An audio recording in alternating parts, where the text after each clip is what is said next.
Chci s vámi teď tady na stole souložit.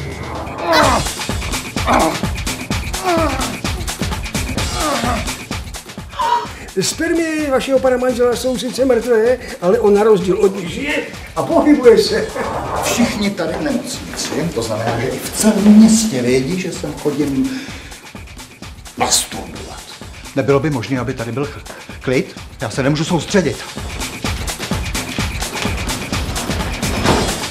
Mohou klidit.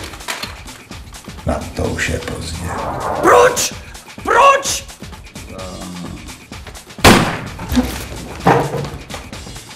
Ono to není tak špatné.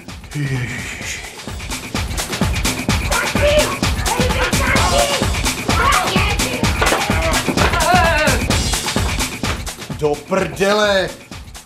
Víš, že se nezlobím. Jenom jsem nasranej! Šepině! Pojď už domů. Chtěl jenom žít.